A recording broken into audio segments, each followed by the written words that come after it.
Welcome to the Business of Tattooing, the podcast that goes beyond the ink to dive deep into the industry, the hustle, and what it really takes to succeed in the world of tattooing. I'm Rob Smead, founder of Electrum Supply, and your guide through the business side of this ever-evolving art form. Each week, we'll break down the latest trends, tackle the challenges artists face, and sit down with industry pros to talk shop, unfiltered and straight to the point. Whether you're an artist, a shop owner, or just someone who loves the craft, this is the podcast built for you. So, sharpen your skills, level up your business, and let's get to work. This is the Business of Tattooing.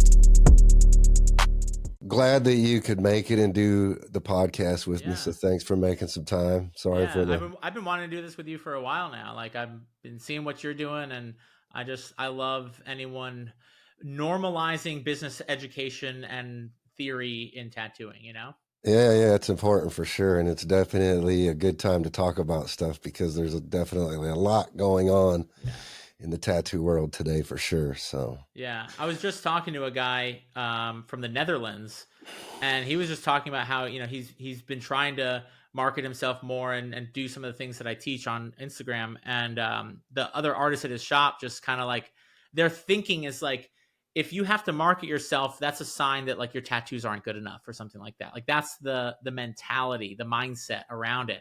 And I'm like, man, that is such a limiting mindset around marketing. But that's very common, you know? Yeah, I think there's a general understanding amongst true business people in regards to there's a definite separation between artists and business people. Generally, artists aren't necessarily great business people, you know? Right. Artists need to think more like businesses, but businesses need to think more like artists, in my opinion. Right. You know, and it sounds corny or cheesy, but like the entrepreneur, like be both, be the best of both, because you need to be creative in business and you need structure and systems in art. And when they come together, like it's the hybrid tattoo artist, and that's what I want to see the future. I think the future of tattooing is going to be these hybrid tattooers, that they are exceptional artists to a high, you know, caliber, but they also think and understand the business side of tattooing, and those are going to be the ones that excel. Yeah. So let me give you a little bit of a formal introduction, just Please, so everybody knows who you are. Yeah. Obviously a tattoo artist, also financial coach, advisor. I worked as a financial advisor for a while. I have a license, but my license is not hung with a firm, so I'm technically not a financial advisor at this moment. But you have background in that, actually. Yeah. Well, that's good to know. And then obviously you have your own podcast as well, The Artful Dollar. Yeah. So you're very focused on money management. And Ryan Roy, so how long have you been tattooing? I started tattooing in 2009, and I tattooed full time for 13 years. And then in October of 2022, the financial coaching program that I lead, the Artful Dollar, also same name, it just took off. We got swamped with tattoo artists because back in 2022, you know, the market was still shifting and changing, but tattooers were busy and they needed help saving and managing their money, and they weren't doing it. And I talked to people 10 years into tattooing who have $1,000 to their name and they don't have anything to show for it. And so we were working with a lot of tattooers in that position, making good money, but didn't have any structure or system to save, deal with taxes, back taxes, paying down debt, saving for retirement. And we built a whole system and structure to consistently help them do that. And so I stopped taking tattoo appointments in 2022. And I haven't tattooed, I'd say, professionally. I've done a couple tattoos and, you know, clients here and there, but I would say I haven't really tattooed professionally since then. So your primary focus is just now coaching and helping other people be financially secure and successful.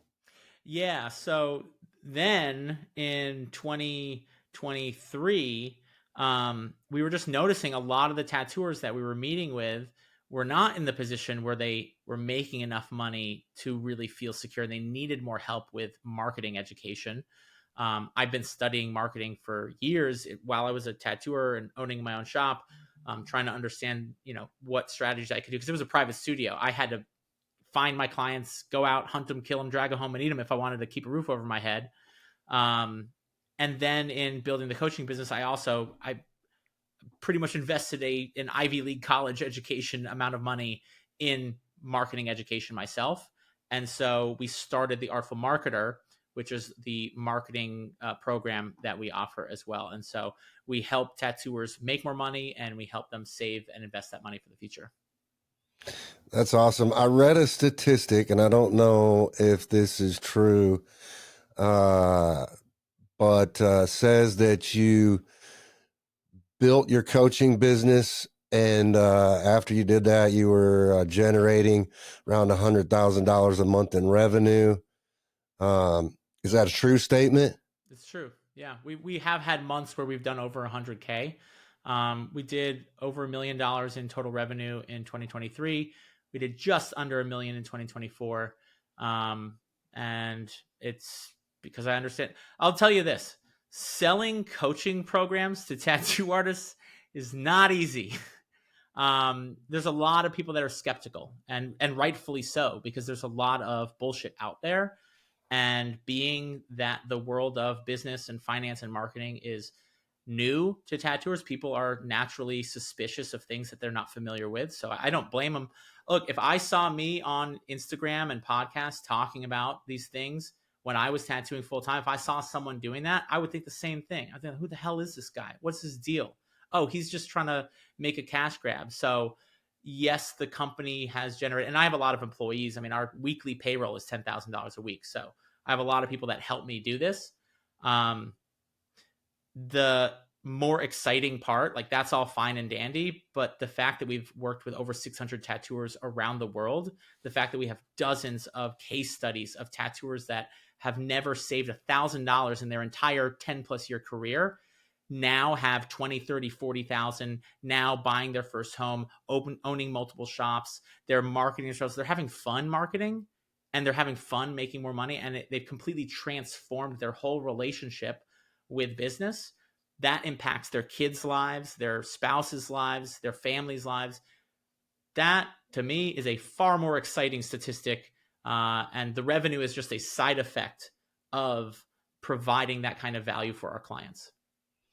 Well, I really love that transparency, because you're right. I'm one of those skeptical people, because you're right. There are just tons of, I mean, you can scroll Instagram, TikTok, whatever, and you can just see tons of people trying to offer some type of mentorship program, and you get the full gambit. You can tell some of them are complete bullshit right from the beginning. And then some like yours, you're just like, wait a minute, this guy's really like putting a lot of effort into this. I recently had the Force of Focus on, which I was also skeptical about before I met the guy running it. And then, like you, full transparency, and I got to really understand what they were doing. And it just took away a lot of that skepticism that I had, and really put validity to what they were doing. Yeah. At the end of the day, don't believe anything I say. Just look at the case studies of people we've worked with, and do the stuff that I give out for free. So on my YouTube channel, I give out tons of financial and marketing education for free. And I always tell people, I want you to book appointments without ever hiring me or working together. I want to prove to you that this stuff works if you do it. And then I deserve to ever work with you. But until that point, I don't even believe I deserve to work with you if you haven't gotten real value from the stuff that I offer for free. Yeah, I think that's very respectful, because even still, I see a lot of comments out there with the skeptical viewpoint, and I think tattoo artists in general are just skeptical about that kind of stuff anyway. Especially there's such a shadow cast over any kind of education in the tattoo space. So I think like it's difficult. Any kind of education, right? Yeah. Yeah, dude. If it's not like a traditional apprenticeship, it doesn't fly, kind of a thing, you know? Yeah. And I think it's great that you're doing that stuff, because you're right. I just talked to an artist this past weekend in Hell City, and he came up and was talking to me, and he's like, I was like, hey man, how's it going? He's like, and he's a good artist, and he makes good money for his tattoos. So I was really shocked when he told me, he's like, yeah, I'm trying to get by. I got $300 in the bank. And I'm like, what? Like, how do you have $300 in the bank, dude? I see what you're doing out there. Like, where's your money, bro? And that's the reality, is like, that's not an uncommon story. I hear that story exactly like that over and over again. I'm like, hold on a second. You're 35 years old and you don't have $500 right now? You pulling in 10K a month and you don't have some kind of retirement set up? Like, do you even know what is involved in retirement? It takes 30 years to save for retirement. So if you're 35, you got to get started today if you want to retire Yeah. by 65. Like, it's not a oh, I'll get there, some type of thing. And so that it's just so common, and tattooers work so fucking hard. Like, they deserve to have that financial security, that peace of mind, like sleeping good at night, knowing if something happens to my hands, or God forbid, whatever happens in life, because life will always throw you curveballs. Like, I can last the next 3 to 6 months just on my savings alone. That is a peace of mind that every tattoo artist deserves to have. Yeah, because you just said something happens to my hands. You know, we can't even predict that we're going to be able to have the longevity to make it to retirement age in this career. I mean, we have to depend on our hands and our eyes primarily, right? Yeah. One of those things goes before we hit that retirement age, then you're in Yeah. even bigger trouble, because then you have to try to find a brand new career Yeah. in a field that you're not familiar with, and you're starting all over. Hopefully, it's hard to make money with art already, you know, like, I had a tattoo artist on my podcast. She goes by the Tattoo Realtor on Instagram, and by the name of her Instagram, you can guess what happened. She had health stuff come up, and her hands, and and she was a good fucking tattooer. Like, this is not someone that dabbled in tattooing. It was her life, and she just couldn't do it as a viable career anymore. And she works as a real estate agent, and she's making awesome content. And I just love that she's leaned into it and embraced it. But that's that's a very real possibility for anyone out there, you know? yeah. Are you primarily focusing your business to tattoo artists, or do you financial advice for anyone really?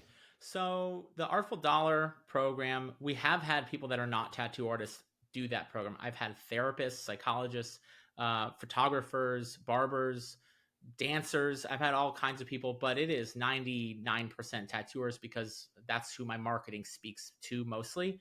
And just hot tip for anyone out there, like, the more you niche down who you're speaking to in your content, not just people that like tattoos, but people that like this kind of tattoo that are also into surfing and nature, or whatever your niche is, like, that will speak louder to those people, and they're going to be more likely to work with you. So I speak very loudly to tattooers, and people outside of my niche also want to work with me. Our marketing program is 100% just for tattoo artists, only because I feel like, while you could apply what we teach to almost any business, it's easier and more effective for me to just teach this stuff. I can make half the content for you, and then you just have to finish it off. And I do a lot of done mostly for you type of work. And it's just easier to just work with tattooers for marketing.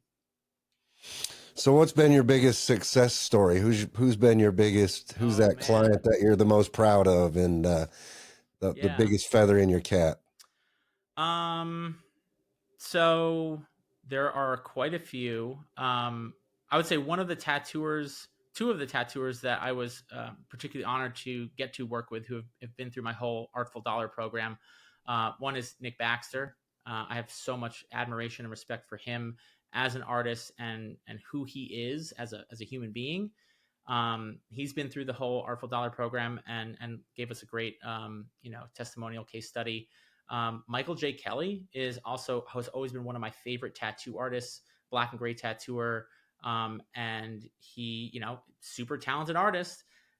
In fact, the conversation we were having one day on one of our sessions, so we do a lot of work around mindset, and mindset's kind of like that thing in your blind spot that you don't realize is like totally getting in your way, because it's just out of your vision. Like we were saying in the beginning, thinking that marketing is something you do because your tattoos aren't good enough. Like, that's a limiting belief, right? And you can operate that way, but it's going to be in your blind spot that's actually the thing stopping you from booking more tattoos.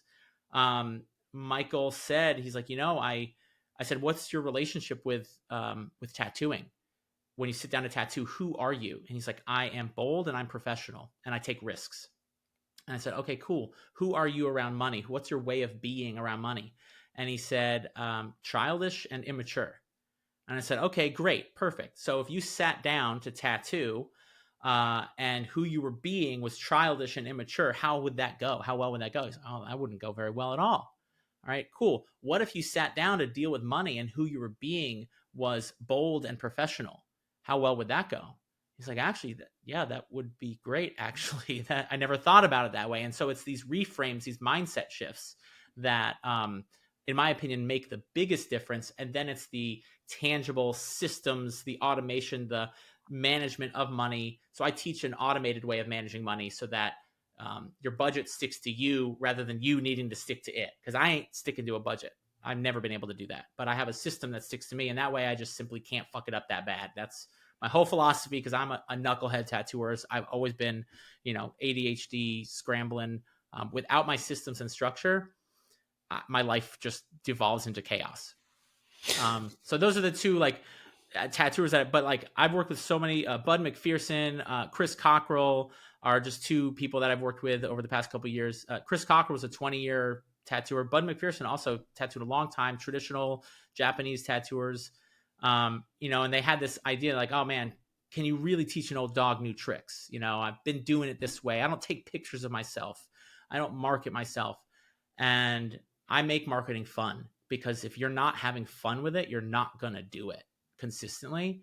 And Chris Cockrell, I mean, we have up on my website, you can check it out, but I think he was doing, I don't know the exact numbers, so I don't want to botch it, but somewhere in the 5 to 7K range on average. And he had a 12K month in just a couple months of going through our lighthouse game process and making content and direct, marketing and really creating conversations. That's ultimately what I want my marketing to do, is create as many conversations as possible, so that some of those turn into a tattoo now, some of those turn into a tattoo later, and some of them never turn into a tattoo. But if you don't get a no, you're never going to get a yes.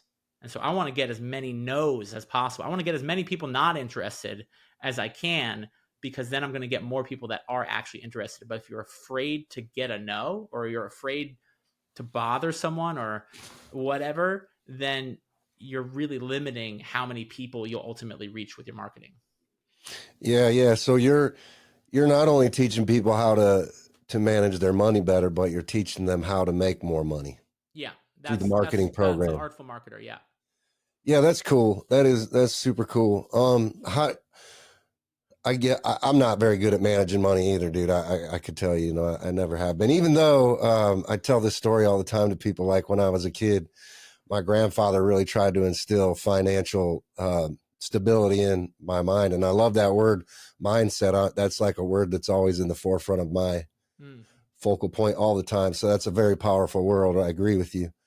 But my grandpa used to give me chores to do, and if he gave me $1, he'd give me 4 quarters, and then he'd take 2 quarters back, and I'd be like, "What are you doing?" And he'd be like, "You need to save half of your money," So he'd go put money in a savings account for me. But I would have never done that on my own. I'm still, I've always contributed money to IRAs and stocks and things like that. Yeah. Buy some cryptocurrency here and there, but you're never really you're always riding that roller coaster of those ups and downs in the stock market, and you never really feel too secure in the future of that, I feel like. So that's points to the emotional aspect of money, and money and emotion are inherently tied together, right? You make a bunch of money, you feel some type of way, and you get a big bill in the mail, surprise, you feel some type of way, and that feeling dictates your actions from that point on. And if you don't have anyone to talk to about the emotional side of money, you can go to your tax advisor, CPA, your financial advisor, right? They'll help you invest money. But if you're what about my fear of money, my scarcity mindset? I don't think it's possible for me to retire, let alone save an emergency fund. If you don't believe it's possible, then you're not going to take actions that are consistent. You'll only take actions consistent with your beliefs. Right? So if you don't believe it's possible, you're not going to take actions consistent with doing that. And a big part of what we talk about is the emotional side, the thought process, the limiting beliefs, and really rewrite the script, reprogram. But it takes work. It takes building awareness, and it's not fun. There are a lot of parts of my work that are fun. Some of those internal work parts are not fun. That's why they're in our blind spot, because we've been spending our whole lives avoiding looking at it. And when you actually face it, it's uncomfortable, because you're faced with the fact that you've believed something that helped you feel safe and comfortable and familiar, and continuing to believe that is only going to hurt you. And so you have to give up the thing that has felt safe and familiar in order to grow and expand your life, what's possible for you. And that process it's like a bit of an ego death type of an experience, you know? Yeah. Yeah, I like that entrepreneur word that you use too. Yeah. I've never even thought about that. I heard someone say, I didn't coin it, but I heard it and I was like, that's what I want. I want to create entrepreneurs, you know? That's a good word. I think the world needs more artists. Artists are sensitive beings, and that's what makes us artists. And I think the world would be better if more artists were in the position of power, of influence to change the world. You look throughout the 60s and 70s and 80s, artists actually made some of the biggest impact on the way that society thinks. And I want to empower artists. So the best way that I can empower artists to make that change in the world abroad is to give them the tools and the skills and the knowledge and the mindset that they need to be successful with money. Because if they are, then they'll be in the position where they have the freedom, the time, the energy to make that kind of art that makes that bigger impact. Yeah, you're right. You're right about that. That's why I started the business of tattooing, not the podcast, but long before this podcast, I've been writing in Skin and Ink magazine for a couple of years now. And I write the business of tattooing article in there. And that's all focused at helping, tattoo artists develop better business practices. And so what do you kind of focus on? I'm just curious, like, what do you like to write about? What do you like to talk about? Oh, a whole gambit of things. I talk about just basically anything that I feel like the artists that I'm in contact with are struggling with on the business side of tattooing. Yeah. So like, one key aspect that I was really hot topic around when I first started writing was like intellectual property and protecting your ideas, because tattoo artists would come to me all the time. And in fact, it just happened today. I got a message on Facebook from an artist. He said, "Hey man, I've got this idea for a tattoo machine and I think it's a revolutionary thing." And I just automatically hit the stop button when people come to me like that. And I'm like, "Whoa, stop. Don't tell me your idea." He's like, "What?"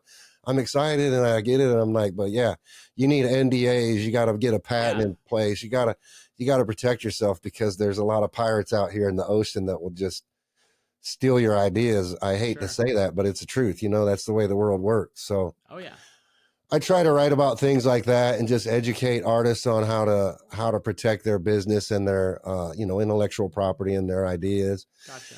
Then it gravitated more into kind of the stuff that you're talking about, although I'm not a financial advice expert by any stretch of the imagination, and I would never try to market myself as that. But I do have some sense of how to manage money a little bit. You know what I mean? Like, I've never been broke in my life, so that's a good thing. You know what I mean? So I've been able to scale and build my business pretty successfully without incurring debt and without having to take out loans or seek investments from other people. You've done something right. So you have some experience and knowledge. And that's what I would say to people, like, take advice from people that are doing and living the life that you want to live.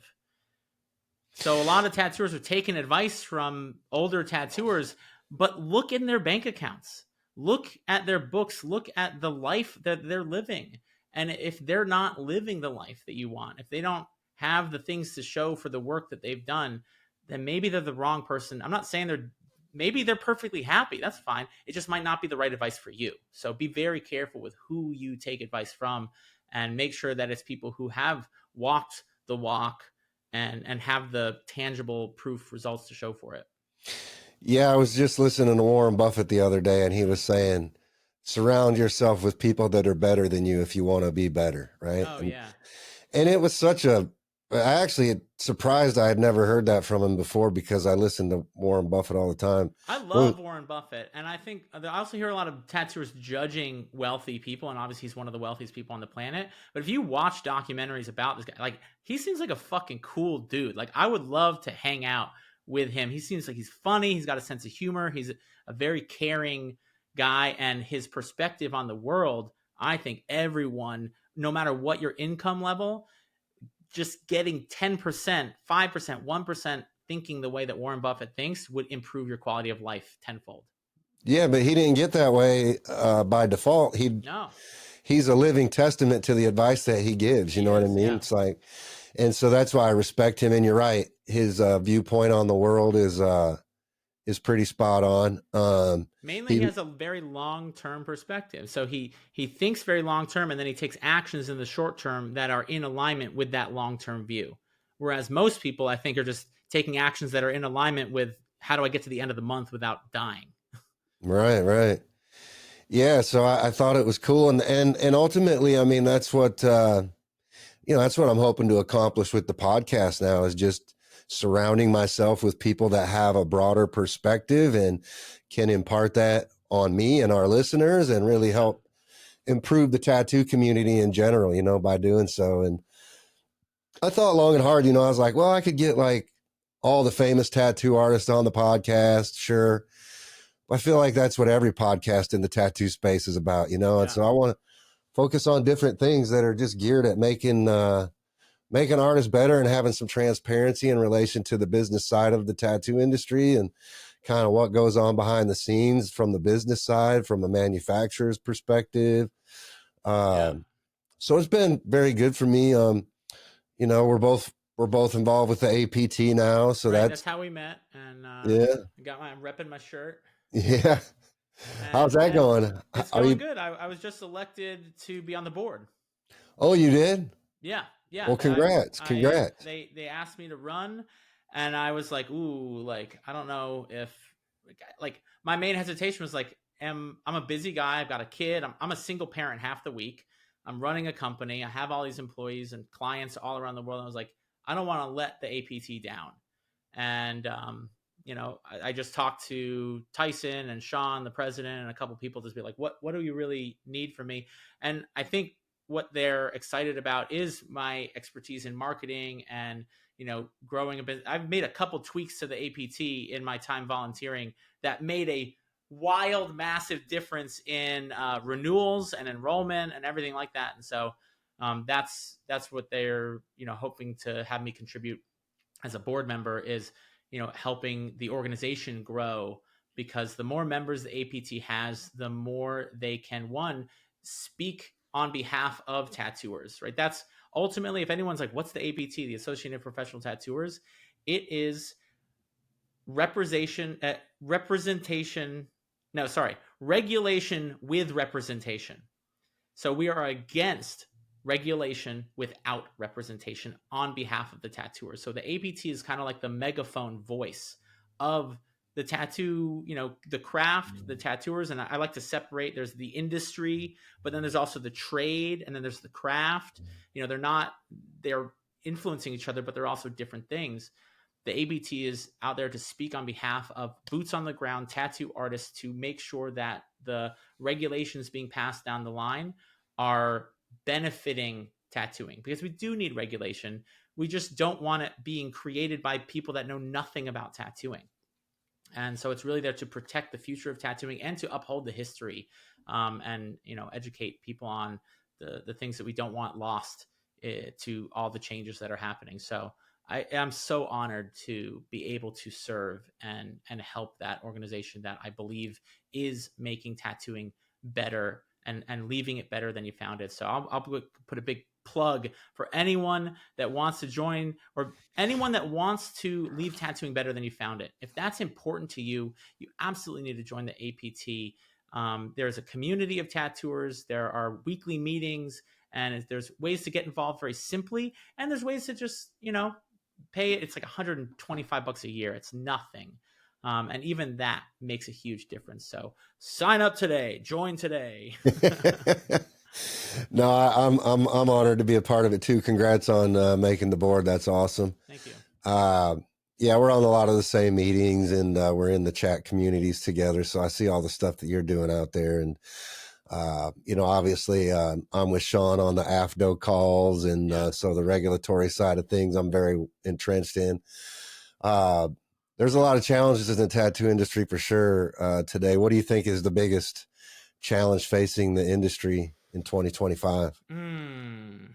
It depends on, so, I ultimately, the regulation that's coming down the pipeline, I think there could be, so we've seen what happened in Europe, with inks and losing certain colors and the price of things, and some of the loophole, or the hoops, not loopholes, the hoops that you got to jump through to be in compliance with regulation that might not be necessary. And some of them are unnecessarily expensive.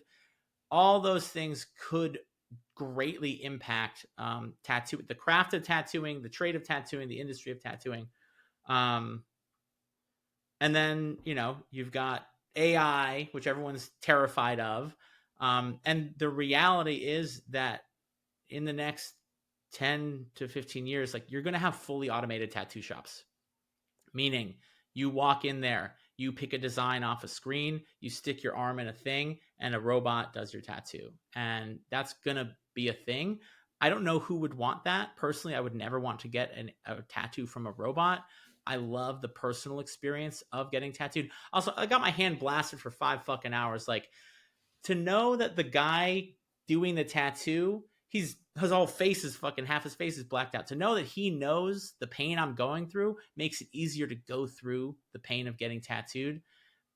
A robot's not gonna give you that, but there are gonna be those little Pinterest tattoos and those little bangers that, like, maybe you're not the most exciting thing, but like, that shit pays the fucking bills. You should be proud to do that kind of work. That's the bread and butter sometimes of tattooing, and it's those tattoos that allow you to do the bigger tattoos. So you're gonna see some challenges with that. And I think the other big challenge is just the thing that tattooers are facing right now, which is that there are so many more tattoo artists now than there ever were.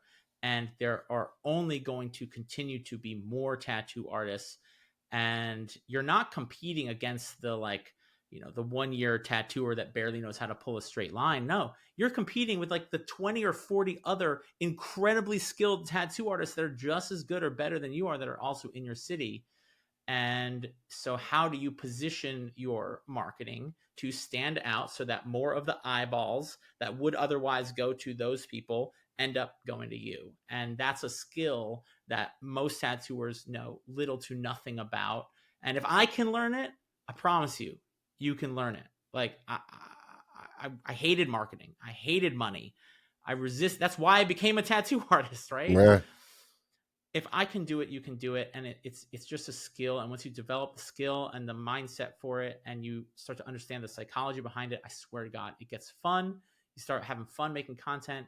You start doing more tattoos, you're making more money, and your clients will mention it. I have people tell me all the time, they're like, yo, my clients keep coming in talking about how they really like the content, that they see the shift and they appreciate it. Your clients will appreciate it. People will get to know you before they sit in the chair. And your business will stand out in a saturated market. Yeah. You're right. There's a ton of challenges. Actually, I was supposed to be in Rome tomorrow, Wednesday, Thursday, Friday for the World Conference of Tattoo Pigments, which is like, this is the 7th year of that. Yeah. But it's crazy. I printed off the program for what's going on over 3 days, so it's all focused on tattoo pigments, and it's crazy a lot of the stuff that they're looking at from a regulation standpoint, right? So they've got tattoo related allergies and immunotoxicology. Are reach limits for skin sensitizers reasonable? They're going into laser removal and how that affects tattoos. Successes and failures of tattoo laser removal. Myths, legends around tattoo laser removal. They've got tattoo ink toxicology that they're looking at. You know what? Like, you see these like news reports that are just designed to push your fear button, around, oh, tattoo ink has, some sort of bacteria or something in it. But like, you don't hear people actually suffering from this, like, ever. Like, does it happen? I'm sure it happens on very rare occasions. And I absolutely believe we do need more regulation when it comes to the inks and what's in the inks, and more transparency in what's in the inks. But also, if it ain't broke, don't fix it. And like, we also sell cigarettes, so like, what's in that? As long it's just transparent, as long as you make it, let people do what they want to do. You know, they're not lying about the negative impacts of cigarettes. People are, no one's freaking out about that. And yet we're freaking out that like one in some astronomical number of people could potentially get some bacterial infection from a tattoo when, we've been getting tattoos all our lives. I've never had anything. Never had any negative effect from a tattoo. I'm trying to think. I don't think I ever have. Yeah, I don't know if it's so much about that as it is about the inconsistencies in the manufacturing of Sure. tattoo inks. No, I it's a think that's great probably topic. Yeah. more. That's probably more of what prompted a lot of this in regards to like, the FDA going out and pulling tattoo inks off of the shelf somewhere and testing them and finding microbiological contaminants in them, finding that there are things in the ink that don't match what the label says is in it, so. All those changes need to be made. And I agree with you. The consistency, and I think that's exactly why we need regulation. And it's people like you that are involved in the distribution of, supplies and inks, that need to have a voice in those regulations, because you know more about it than anyone else on the planet. And that's why I'm so grateful that you and people like yourself are in the APT to help and facilitate that conversation. Yeah, I wish more people were, because it's a little bit scary on the manufacturing side in tattooing specifically. It's a little bit concerning when you're talking to other people that are manufacturers in the space, or even, for example, lidocaine is a huge issue, I feel like, in our industry. I've had a bad experience with lidocaine personally, and I won't ever use it on my own tattoos. You had, like, it was used on you, or you used it on someone else and had a bad experience? Yeah, I had on myself. I've tattooed using it on other people, and we all know that it's not fun to tattoo skin that it's hard and it's weird. But I went a little crazy with the what was it called? It was in the blue bottle, the spray. Oh, probably Vasecaine. Vasecaine. Yeah, I went a little ham with I was like, fucking just spraying. I was like, yo, this shit's great on a stomach tattoo. And that shit healed so bad. And Bactine has some lidocaine, and that seems to be okay. I rocked out some Bactine on my hand for sure. But for some reason, the Vasecaine one I had some issues with. Yeah. Well, here's an education piece for you. So some lidocaine products have epinephrine in it. Epinephrine is what gives the skin that like orange kind of peel texture. Okay. So if you are an artist and you are using lidocaine products, I would avoid ones that have epinephrine in it. And you won't. Bactine doesn't have that? No, Bactine just has lidocaine in it. It's a very small amount of lidocaine. Right. It's not numbing you out. Bactine will never numb you out, but it will take the spice, the sharpness off of it for a short period of time. Yeah. Yeah, it just kind of it just kind of dulls it a little bit. A little less spicy, yeah. Yeah. But I think that's a misconception among artists and clients. Still, it's a very misused and misunderstood product, right? And it's a very dangerous product. It can be a very dangerous product. You probably should go through some kind of training around using these products before being allowed to use them, right? Well, and that's why I'm kind of glad for regulations in that regard, because I think there's going to be a lot of education that comes out of this over the course of time in regard. As I talked about it before, I was like, if you're a tattoo artist and you're using lidocaine products on your client, you're basically assuming risk. You're assuming liability and risk for the health of your client. And if you don't know how to use that product and you overdose your client on lidocaine and they drop on the floor because they didn't know that they have a reaction to that drug, they go into cardiac arrest or something because that stuff gets in their bloodstream and hits their heart and triggers something, who's responsible for that potentially? Are you prepared to lose your house, your shop, your everything that you've worked for your whole life just because your client wanted to be numb and you didn't understand the ramifications of that? Yeah. I see in the forums all the time. Like yesterday, I was looking in the forum and somebody was like, "What's the best numbing product?" And then people were throwing up links to these ones that have like 15% lidocaine. Right. Oh my God. And I'm like, dude, you can't use, like, you're crazy. Like, that stuff is Here's the other so thing. illegal. If you're getting a tattoo that takes less than 2 hours to do, you don't know what real pain in getting a tattoo is, right? It's after that second hour, that third, that fourth hour that you're feeling the pain. Before that, it's a cakewalk. I mean, it kind of sucks, but like you can handle it. The lidocaine only works for the first hour and a half or so. Then you didn't build up any tolerance to the pain, and then you're in a world of pain. And I've experienced that. And again, while I'll never use it, it's just not actually, the juice ain't worth the squeeze, because you're sitting there and you're like, oh, you literally just feel like hot lava is being poured on you. And you're like, I should have never used this shit in the first place. Again, I got tattooed for 5 hours on the knuckle, the side of the hand. That shit fucking sucks. And I was just like, you know what? I'm glad I did it without it. And it was probably easier than had I numbed it up, you know? Yeah, yeah. Yeah, so I'm thankful for regulations in that regard because there's a lot of that shit that needs to get Yeah. kiboshed. You know what I mean? It's just not safe for us. It's not safe for us. And I keep telling artists, I'm like, hey, ask your manufacturers about what's in the products. Ask for their safety data sheets. Yeah. They should be able to tell you everything. Like my tattoo inks, you want to see sterilization certificates? I got those. You want to see safety data sheets? I got those. Yeah. Full transparency. You know what I mean? Like it's a safe product. Yeah, we just want reasonable regulation. That's it. And I think that's going to help with, the quality of tattoo artists coming into tattooing. I don't think, personally, I don't believe that more tattoo artists is a problem, and people might disagree with that. I think it's the quality of tattoo artists coming into tattooing that's the problem.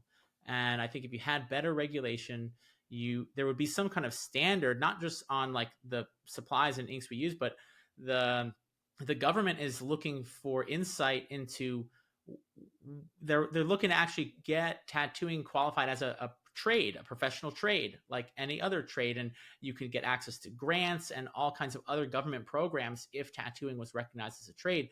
Well, that has to come with some sort of standard as to, well, what is a tattoo artist and what makes a tattoo artist and how do you get into tattooing and education.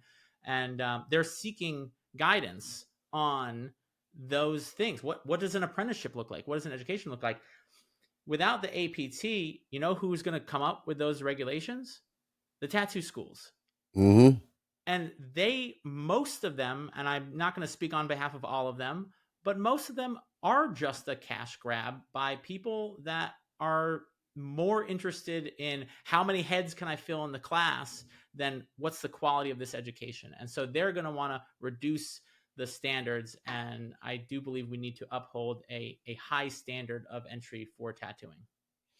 Yeah, and I know the APT is trying to work on some of that stuff as far as like formalized education for the industry on a state level. And not to police it or enforce it, but just to be a recognized entity by the FDA, by the regulating bodies.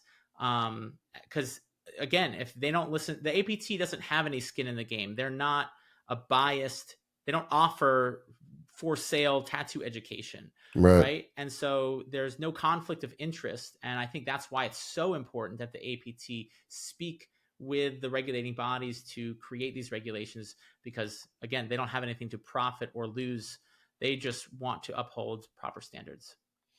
Right. Yeah. Are you involved in that part of things at all from the APT standpoint? I'm learning bits and pieces of it, and I can't get into too much of it because all I know is from the one board meeting that I've been on, because I was just it was actually last night. The election just happened, but I'm really fascinated to learn about it. And there's a lot. All I can say is they're putting a lot of thought, time, and energy. And I will say this: the people that are in the APT doing, these are not your average tattoo artists. These are people with like going into PhD programs for, biology. And these are like scientific, thoughtful. They know law, they know business, they know science. These are some of the most exceptional tattoo artists that I've ever had the honor of being in the presence of. And that's who is coming up with this kind of stuff. And so they really, truly, the only thing they want is what's best for the future of tattooing, period. And I'm so glad that that exists. Imagine if that didn't exist. Yo, tattoo artists, listen up. You're out here putting in work, creating incredible tattoos, and using the best supplies to make it happen. But let me ask you something. Why aren't you getting paid for the products you already use and love? That's exactly what the Electrum Insiders program is all about. Check it out. You can earn 10% commission on every sale you drive through your unique link.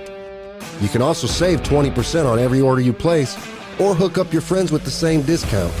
And you get paid when artists you refer grab Electrum ink, fire cartridges, Dermore, and other Electrum products.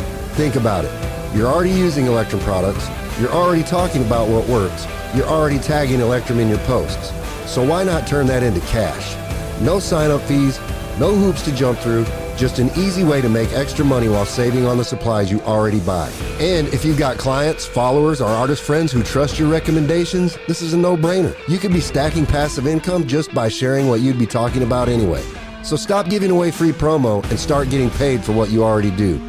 Sign up today. Just follow the link in the description or scan the QR code on your screen to learn more about Electrum Insiders, because it's time to turn your passion into profit.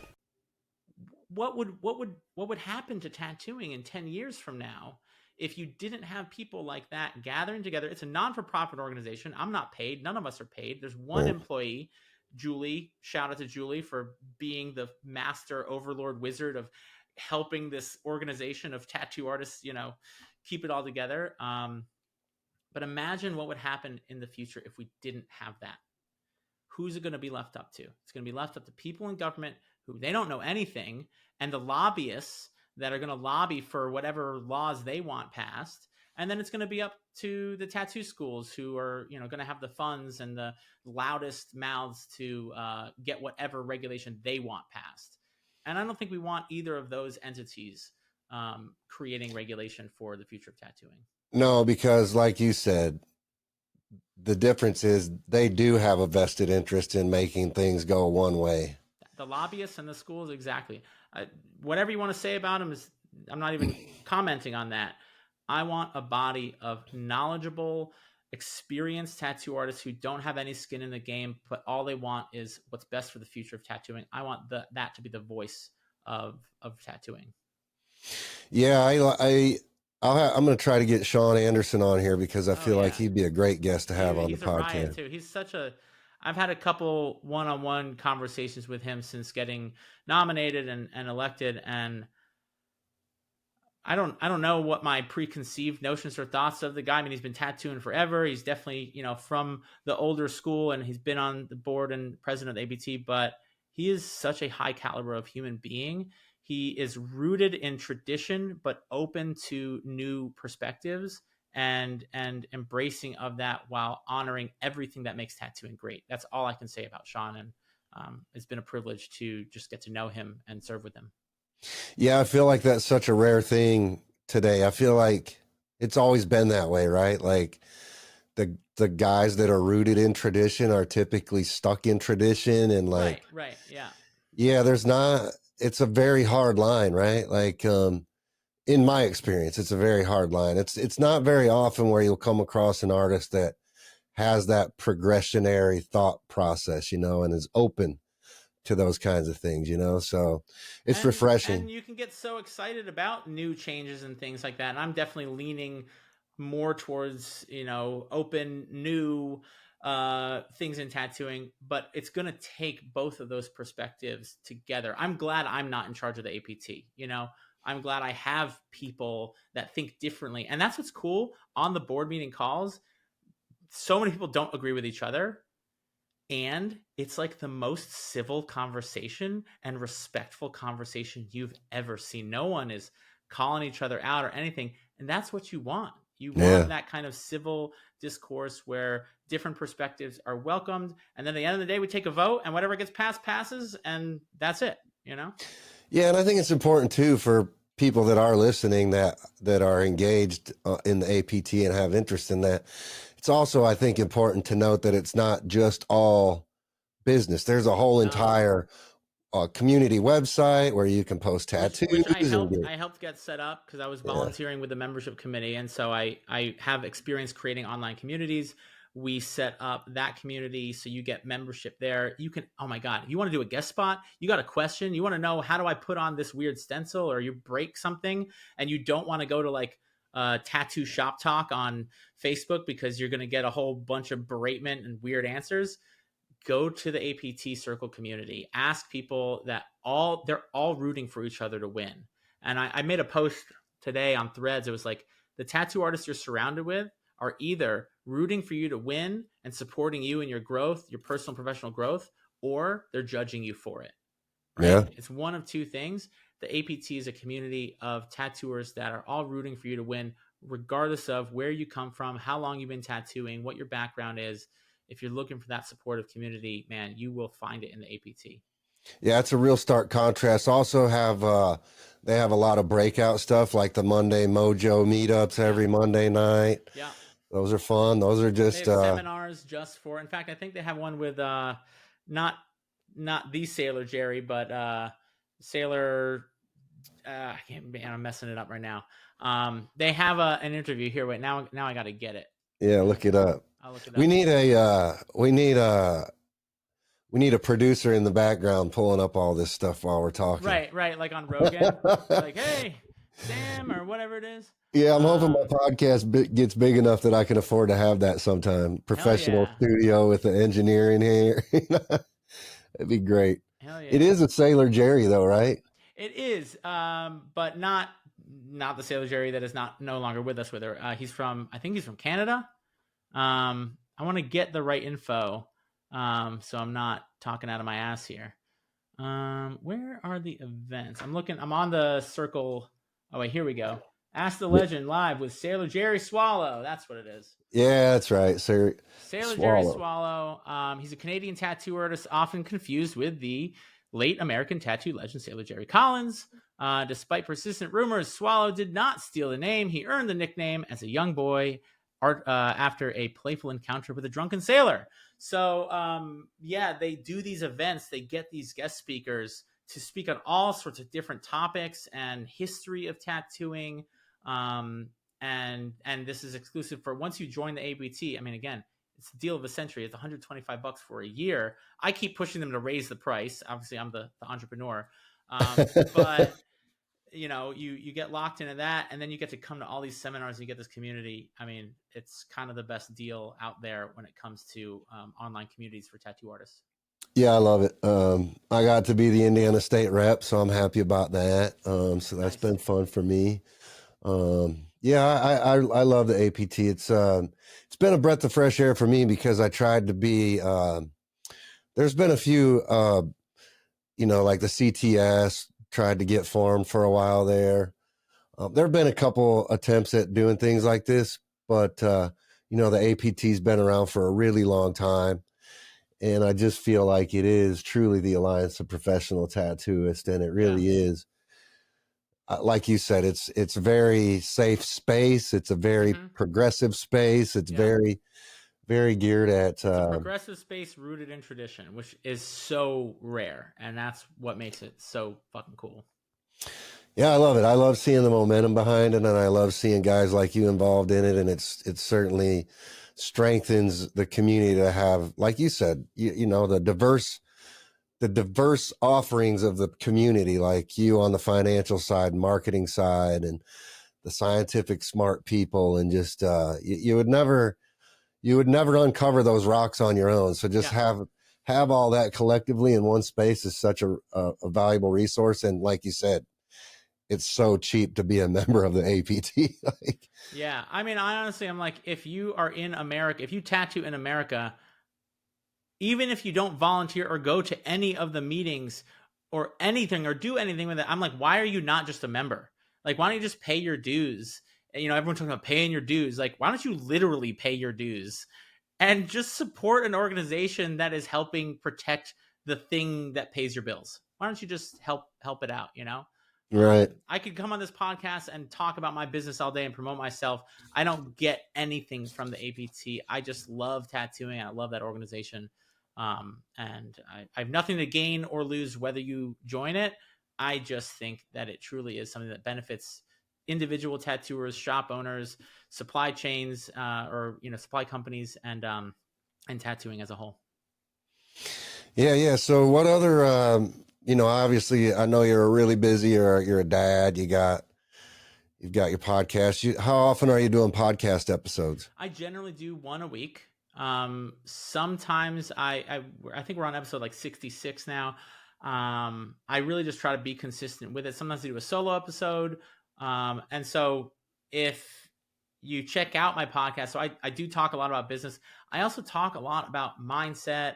I'm big into spirituality. I actually feel like art, business, and spirituality are like I live in the intersection between those things. When I stopped drinking and putting powdered things up my nose 12 years ago, actually next month will be 12 years of sobriety. I started to build a relationship with a higher power, like they talk about in 12-step programs. And I'm like, I've heard about God before.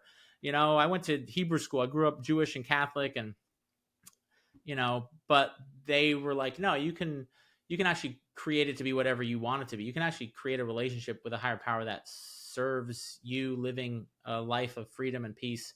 And I was like, all right, that's interesting. Let's explore that. Again, skeptical tattoo artist. And that, I think, is one of the biggest things that changed my life, was getting this broader perspective, putting faith in something. Because, dude, the world is scary. Business is stressful. You don't always know what's on the other side. You have to take risks if you want your business to succeed. And you don't have control over all the pieces on the board. The only way that I could do what I do and operate a large business with tattooers all over the world and so many communications and things is to just surrender and just say, hey, God, universe, Gaia, mother, whatever you want to call it, I don't care. Like, just take me right now. Just guide me. Just show me how I can be of service to other people. Get me out of my own way. Relieve me of the bondage of self so that I can better serve you and other people around me. And at least that way, I stop worrying about my own damn problems. And it just gives me this peace. And so, yeah, spirituality, meditation. I read a lot of books on spirituality. And yeah, that's the other very big part of my life, I'd say. Are you very structured in your daily routines? No. I mean, I would say I go through periods where I'm more structured and less structured. I do generally meditate in the morning, even if it's just for 5 or 10 minutes. I do like to keep it consistent. I do a lot of journaling. I do prayer and meditation and journaling. Those are like my consistent practices. I do also once or twice a year for the past 6 years, I have participated in some plant medicine ceremonies, particularly with ayahuasca. Okay. I know in like the sobriety community, that's like a gray area. I don't recommend anyone do plant medicine, by the way. I can't recommend it. If it calls you, it calls you. If it doesn't, don't worry about it. You're not missing anything.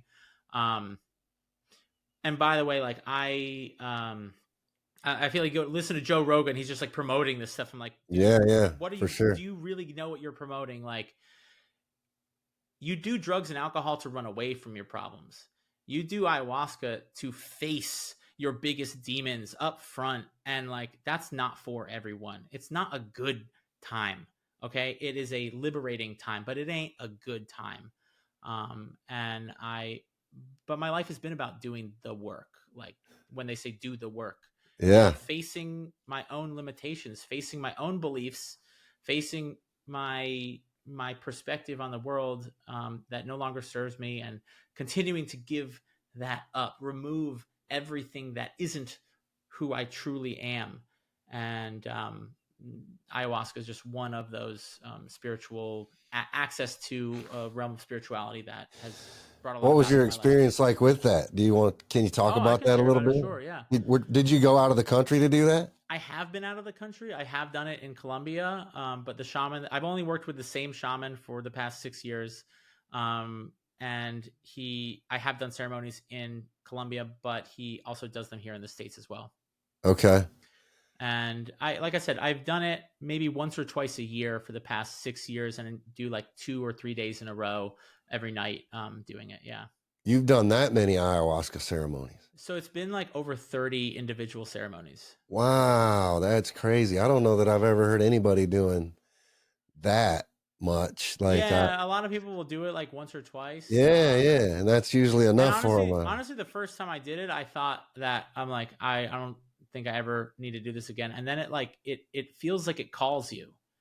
And you forget about like the second night, I call it the first ceremony, the first weekend. The first night was like not that, it was like interesting. I'd say it was like an introduction to the mother, as they put it. The second night, I turned into a woman and I became pregnant with my own inner child. And I was terrified that I was going to give birth and it was going to hurt. And I was crying and I was like, I wish to God I never should have taken ayahuasca. This was a horrible idea. And then I gave birth to myself and I didn't know what I was. And I had this like rebirth ego death experience that was both terrifying and wildly liberating. So like, that's not a walk in the park. That's not a chill evening, you know? Yeah. It's super interesting to me. I've never done ayahuasca, but I've like listened to tons of stories from people that have done it because I've always felt like, I wouldn't say I feel it so much today, but I would say probably like 3 years ago, I was going through a lot of shit in my life and I felt like it was an outlet that would be good for me to kind of deal with some of my shit that I was trying to unpack. I was going to therapy a lot and I just wasn't getting there through therapy. You know what I mean? Like Yeah. I wasn't cracking that nut, you know, Yeah. wasn't feeling better about myself really.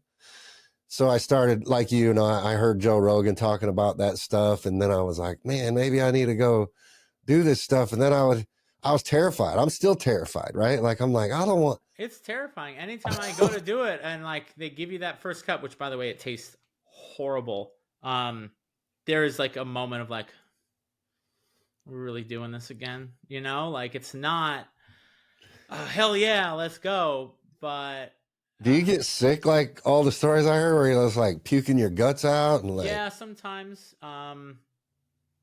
Everyone's experience is very different. Everyone's experience. And again, that's why I don't recommend it to people. I'm not like, you should do this. Like, you probably shouldn't do this. If you're listening to this, there's probably other ways that the mother has intended for you to get your spiritual, be on your spiritual journey. But if you feel called and you're someone that does the work too, like all outside of that, because I think it's not something that people think you're just going to be changed and you're just going to be this changed person. No, you're going to come back. It's going to teach you lessons. That's really all it's doing is it's teaching you lessons. And then you have to practice those lessons in your life. And if you aren't the type of person that's willing to do that, then I don't think you're going to see some like permanent change. But yeah, because you're going to ultimately come back as the same person you were before you went. You're going to come back and you're going to be like, wow, I saw this amazing thing. Like I really felt like I was down. I had this program downloaded into my brain. I felt like there was this psychic surgery being done on me, and inserted into my consciousness was this line of code. And that code was, you're always being safely guided. And before that moment in my life, I never felt like I was being safely guided. I felt like everything I did was about to be the demise and the worst thing. And just living in fear and terror and insecurity. And, I put on a good face. I would, on the outside, try to look confident, but on the inside, I was terrified. And I still get terrified. I still have dark moments. I'm a flawed human being. I make mistakes. I learn from those mistakes. But in those really hard times, I'm always reminded I am being safely guided. And this breakdown that I'm encountering, which by the way, is a blessing, because when you play big games in life, like I'm playing, being a father, volunteering, running a company, like when you play big games, you have big breakdowns. But I'm blessed to have the breakdowns. I'm blessed to have the problems that I have right now. I wouldn't be having these problems if I wasn't living a big, extraordinary, juicy, exciting life. Right. And it's in those moments where I'm in the breakdown, I'm stressed, I can feel the tension in my chest just gripping me. And it's like, you're being safely guided. For instance, I just found out minutes before I got on the podcast. One of the reasons we're late and confused was we bid on a house, me and my wife, and we got the house. And we've been house hunting for a little while now, and we bid on a house a couple weeks ago, or almost a month ago now. And man, we wanted this house so bad. I mean, this was beautiful, 7 acres. We had a barn and all this stuff. There's a couple things about it that weren't ideal. But we wanted it, and we thought we put a good bid in, and we were like so invested, and we didn't get it. And we just kept saying, like, we didn't get that house because there truly is something better. Absolutely. We trusted that. We had faith in that, even though we had no physical proof to say that. And the house, I am so glad we didn't get that house. I'm so fucking glad we didn't get that house. With the house that we got, like, it is so much more perfect. It's like $200,000 cheaper than that house. And it's so perfect in so many ways. It's more affordable. It fits what we need. Our kids are going to enjoy it. We got a swimming pool out in Rhode Island. And yeah, so it's just trusting the synchronicities. I'm a big Carl Jung fan. I don't know if you got into Carl Jung, but he teaches a lot about synchronicity. Yeah. And I take a lot of action. I make a lot of mistakes, and I trust the process over and over, rinse and repeat over and over. And the time it takes you to overthink something and then get started, I've already started, done it, fucked it up, fixed it, and then done it the right way, you know? And by doing life that way, I'm uncomfortable all the time, but I see these beautiful synchronicities that come out of the dance of life. And I view my whole life as an art project. My whole life is a dance. The way I interact with people, the way I treat people, the way I spend my time, the way I spend my money, all of that is a part of this bigger art project. And the art project will be done on the day I die. Yeah, I love that, man. I love that. Man, it's refreshing to hear you say those things, because life is certainly challenging. And I think when I'm reflecting on my life, because it's similar, you know, like I've got the business I'm running, I've got 4 kids, you know, my kids work for me. That's a whole different level of stress right there. Yeah. You know, you got volunteer work that you're doing. You're in all these regulatory calls all the time. It's like, I asked if you're a structured person because I don't know how to be anything but structured, because I have so much stuff that I'm trying to deal with all the time. I'm a chaotic person that relies on structure and systems, because I would be the death of myself, you know, if I didn't have that. I've always struggled with time management. I live and die by my calendar. In fact, the only reason that I was late here is I literally fucked it up in my calendar.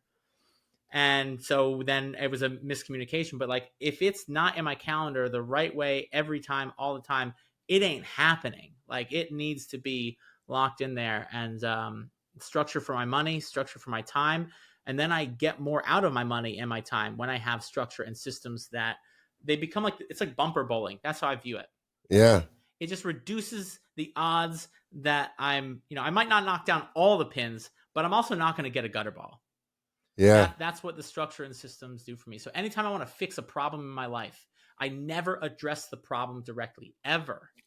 I always go back to, what are the systems or the structures that need to be put in place so that this problem doesn't become an issue again?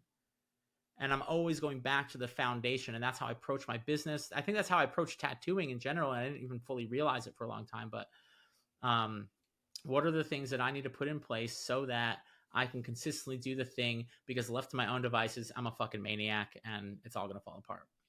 Yeah. I just saw you doing some traveling too with some other tattoo artists. And yeah. What are you doing something different? Is that just like for fun and leisure, or is that something we were planning it was with me and Dan Cuban and Mike Chambers and Ben Shaw. We all went down to Costa Rica to do a trial run of a retreat. We did announce it, and right now the retreat is on pause. So I think, that's public information. I'm free to share that. But Dan Cuban he's just a really inspiring and incredible thinker, creator. He's a fucking genius, dude. Like, the way this guy thinks about machines, it's no wonder everyone else copies him. Like he really does. He's such an innovative thinker. But we wanted to create a retreat that is just a place for tattooers to tap into the more emotional and spiritual, but also the systems, the reset, the hard reset. So I believe that retreat will be happening in the future. It's on pause right now. So yeah, I hope to do that and other retreats in the future. I want to do more in-person stuff in the future. I think people are starved for in-person experiences. And, I've done talks at the Eden the Eden Symposium, the sessions, talk. I've done a lot of live events, and there's just something magical about being in person with other tattooers, other people that you just can't replicate. I do a lot of online webinars and stuff, and I make them fun, and I definitely try to break that barrier of being on screen. But yeah, I would love to do more things where I get to go a little deeper into some of the, let's say, weirder spiritual quantum physics manifestation stuff that's really served me. It's funny. I really appreciate you saying that you it's refreshing to hear that. I don't know why. Sometimes I get afraid to talk about this stuff, like, because people are going to judge me or something like that. Like, believe it, I know I'm the marketing, but I'm afraid of judgment just like anyone else. I just don't let that fear stop me from taking action. Yeah. So I had no feelings around it one way or the other. I try to live my life as free from judgment as I can, simply because I'm with you. I also fear judgment. So by default, I try to mindset. That's one of those things where I'm always thinking about my mindset. Like, anytime I start thinking about judgment towards others, my mindset clicks real quick, and I'm like, stop. We don't do that. You know what I mean? Yeah. We don't do that. Here's a great reframe for that, because it's impossible to not judge, right? We are opinionated beings, but just knowing that every judgment is in itself a confession. It is confessing something about yourself. And so, one, knowing that when other people judge you, they're really just confessing some insecurity or some area of themselves that they haven't fully integrated. Right. And when you judge someone else, so that's my reframe. Anytime I catch myself judging someone, I'm like, wait a second, what? So like, one of my favorite things is like cringe. When you see someone and it feels kind of cringy, and there's that look, people probably think that about my content sometimes, right? I've seen other people and I think they're cringy. And I was like, wait a second, what is this saying about me that I feel this way? So I came up with this theory. This is my own theory. I've never heard anyone talk about cringe in this way. Cringe, and I don't know if you've done, I know you said you did therapy. I don't know if you've ever done like the inner child work and really tapping into creating a safe place for your inner child to feel protected and taken care of. Cringe is your inner child sees something that they're excited by and they want to go play with. And then your adult programming shaming your inner child for getting excited about that. It's like, no, that's not, don't do that. Shaming, but that's what the feeling of cringe is like these two counter feelings: your inner child getting excited and your adult programming shaming your inner child for being excited. Right. No, yeah, I've done a lot of that stuff, so I know exactly what you're talking about for sure. Yeah.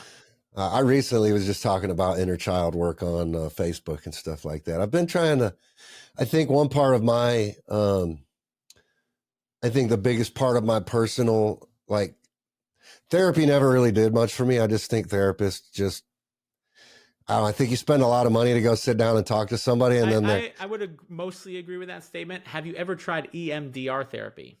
No. Are you familiar with it? No. A lot of people have been talking about it. Everyone that I've talked to has said it's been life-changing. I would firmly agree with that. It is, there's a book called, I think The Body Keeps the Score, and I can't remember the author, but he talks a lot about the nervous system and the emotional ingrained, traumas. Like, you feel it in your body when this thought or memory comes up. And so EMDR, and you can look it up, something rapid eye, whatever. I don't know what it's an acronym for. It is a way of refiling these traumatic memories in your brain into another part of your brain where it doesn't trigger that same kind of trauma, fear response. Yeah. And it's not fun because you got to go into it. You got to go into the memory. You got to go into the fear. I've also done it for future things.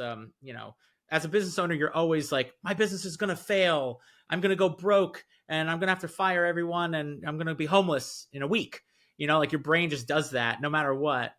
And I've actually used EMDR to help me with that fear as well. And where it used to be like an 8 or a 10, when, a client cancels on me or you get an email, or I fucking had a Reddit post, some tattooers that never worked with me before, and you can go look this up. If you want to have a fun time reading some crazy shit, you can look up Ryan Reddit.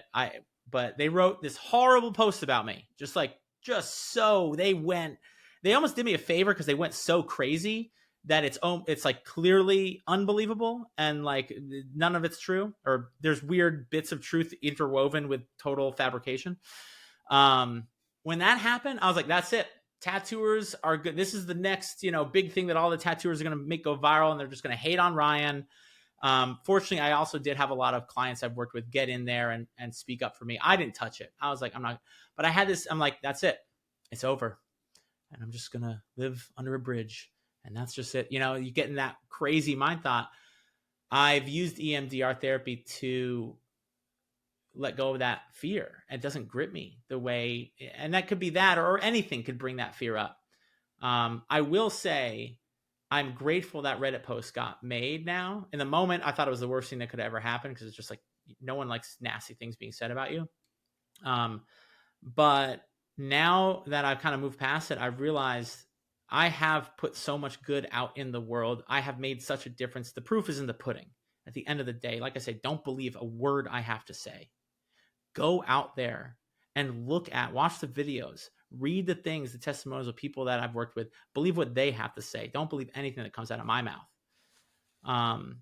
It proved that like I don't have to seek validation because that was a big invalidating, Reddit post. God. Yeah, for sure. And all these tattooers would jump on them. Yeah, fuck that guy. Yeah, I've hated that guy for years. Oh, yeah, I hate his ads. I see him. Yeah, people judge me. It's okay. I get it. And people can't wait for you to fail. Oh, my God. They just can't wait. It's crabs in a bucket, Yeah, man.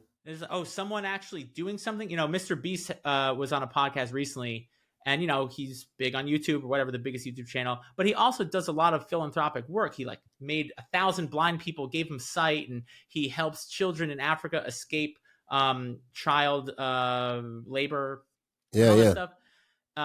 And he gets death threats every day from people saying, fuck you, you're using all these people and you're doing this and all this stuff. And he said, if you want people to like you, don't help people. If you help people, and the more people you help, just for some reason, it's this weird psychological thing, like people are going to hate you and judge you. And so that's what's happening. But you don't make a big impact without making big waves. And I want to make a big impact on tattooing and on people's lives. I want to change people's lives. I don't want to make it a little bit better. I want to fucking transform them and shake them out of the spell that they've been in that has them believe that they're not capable of anything less than an extraordinary fucking life. I want to fucking shake you and wake you up and have you realize that there's nothing stopping you from doing that except yourself.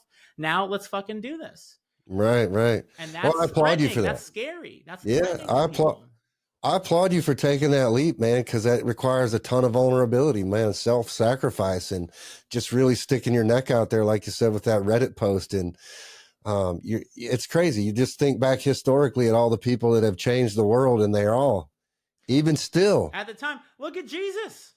They're all hated. Nailed his ass to a fucking plank of wood. You know what I mean? People don't when people help people. Yeah, dude. Martin Luther King, bro. Yeah, exactly. Abraham Lincoln. Yeah. I mean, it goes on and on. There's a huge let me just be real clear. I am not comparing myself to Jesus Christ or Martin Luther. But you know what? But you know what, Ryan? I think someone's going to make a comment and be like, did he just... No, I'm saying in general. But I think it's okay. But it's okay to compare yourself to those people, because there's one thing that we all have in common. We're all human beings, right? All human beings, yes. And I applaud you for that, because I truly believe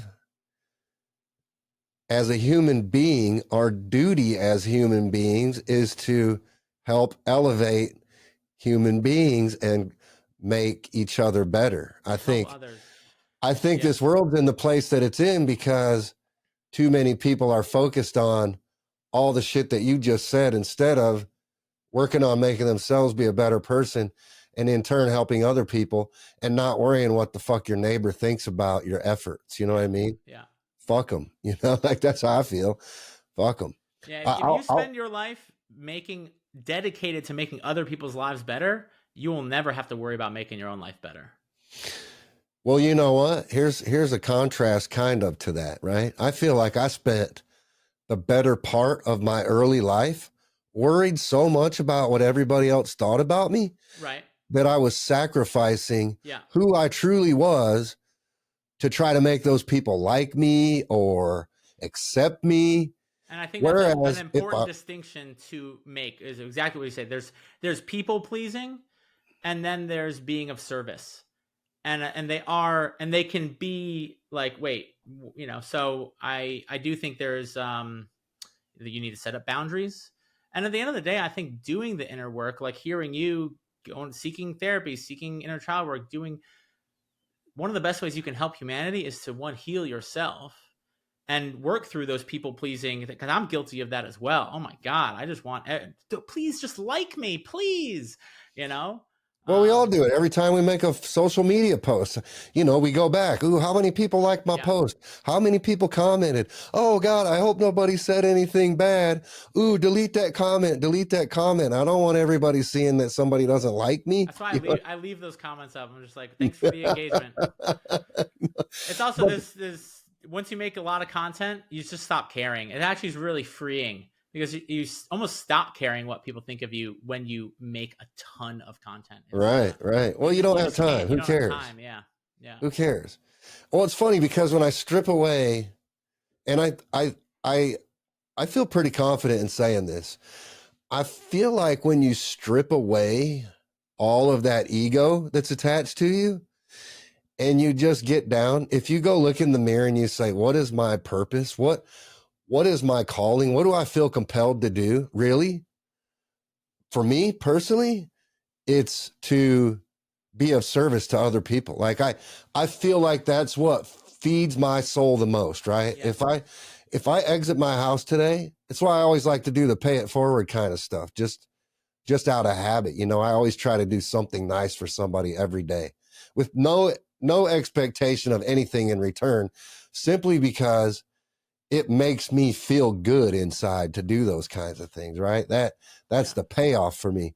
And I feel like, dude, if I didn't have, I mean, this is a struggle for me, materialism, right? And just being attached to this way of life that I've lived my whole life. And how do you detach from that, right? I always have the deepest respect for people that are like true missionaries who just don't have a house. They just live on faith alone and they travel the world helping people that need help and somehow always find a way to have a roof over their head, clothes on their back, a meal in their stomach, and they have absolutely no money in the bank. You know what I mean? Sure. And I think if that is someone's true, authentic calling and they live deep in that trust that they will be taken care of and they're being of service and they're not, it's not enough. I think some people think they should do that and they seek that. I mean, even, you know, look at the Buddha, right? The Buddha was an ascetic until he realized that asceticism wasn't actually giving him liberation. And, you know, and then he, you know, came up with meditating and his for 40 nights or whatever and had this enlightenment. But he had to do it his way. And just because someone else is following that path doesn't mean that that's the way that you or I should aspire to do it, to be of service or make the biggest impact. And maybe it is. I'm not, you know, I think at the end of the day, what I'm ultimately seeking in life in general is liberation, or moksha, as they say in Sanskrit. Like, I want real freedom. And that freedom looks like finding what your true authentic expression is and looks like, and just following that, just leaning into that. And when you look for other people, or like, oh, maybe it should be this way, or it should be that. Some people follow a spiritual path because they think that theirs should look the way someone else's looked. I don't think that's the case. I think you really ultimately spiritually have to find what yours looks like, and you know it when you see it. Like you know it, and you know it when you see it in other people. You're like, that person is clearly following their authentic journey. They're not just doing this for this or that reason. They're only doing it because they feel called to do it, and that excites me. Yeah, I think I just struggle with spirituality a lot, and just what my definition of spirituality is, right? Like the whole purpose of life concept. It's like, certainly the purpose of life is not just to be born and die, right? The purpose of life is to serve. Well, my purpose of life is to serve other people enough to where I've left a strong legacy behind, and I've helped to advance the next person, right? And I think that carries through a lot of things in life, in organizations, through churches, through, trade organizations. I mean, I just think a lot of that, like the APT, for example, is a good example. I mean, it's a community that's geared at strengthening the community, uplifting the community. So I think, like, in the most simplistic form, that is the purpose of life, is to leave the world a better place than it was when you entered it. Sure. And I mean, you don't have to have a definition for spirituality. In fact, I actually think that can be almost dangerous. I think religions tried to define what spirituality is, and then we can all see how well that has gone. And I'm not against any particular or even organized religion in general, but needing to define it means that you're excluding everything that doesn't meet your definition. And that's when we run into problems. So I think have it be a discovery, to me, spirituality is an adventure, and I don't know what is around the next corner. Right. And I don't know what it's going to look like tomorrow, or what it even should look like tomorrow or a year from now. But I am curious. That's why I consider myself a seeker. That's it. I'm a spiritual seeker. I'm seeking, meaning I don't know anything.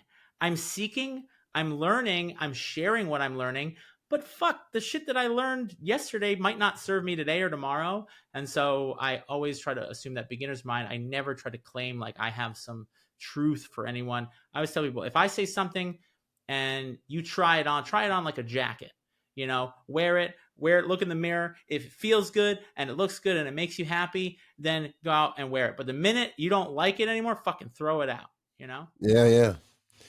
Well, I mean, we could have that conversation forever, dude. I love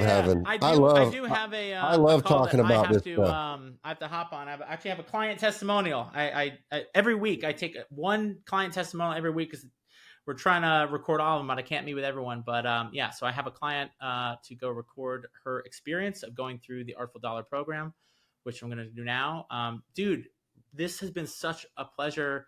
Thank you so much. And if anyone wants to check out, again, my podcast, The Artful Dollar, on all platforms, follow me on Instagram, Ryan Roy, RyanRoiTattoo. That's pretty much where you can find all my stuff. Yeah, I'm gonna dial in with you offline here, because I could use some financial advice. I feel like some strength. Let's talk. I would be more than happy to chat and just take a look. I like to take a look at where we're at now. Where do we want to be in 10, 15, 20 years? And then what's missing, that if we were to put that in place, we'd be in the best position possible to hit that goal. And if it's something that I can help you with, great. If it's something that I need to point you in the right direction, perfect. And, that's I'd be more than happy to have that conversation. Yeah, dude. Well, hey, man, I appreciate your time today, and I look forward to continuing working with you in the APT, and building a friendship with you outside of the parameters of that. And I feel we're on the same wavelength. I appreciate that. Yeah, dude. Congrats on the new house. That's exciting. Thank you. Super exciting. And again, congrats on the board election. That's exciting too. You got a lot of stuff ahead of you, so that's cool, man. Yeah. Thank you so much, man. Be well. All right, brother. I will talk to you again soon. That's a wrap for this episode of The Business of Tattooing. I appreciate you tuning in and being part of this journey to level up the industry one conversation at a time. If you found value in today's episode, do me a favor. Subscribe, leave a review, and share it with another artist who could use this knowledge. Got questions or topics you want me to cover? Hit me up on Instagram at NoFlashNinja or email me at rob@electrumsupply.com. And remember, tattooing is an art, but running a successful business is a skill. Keep pushing, keep learning, and I'll catch you next time on The Business of Tattooing.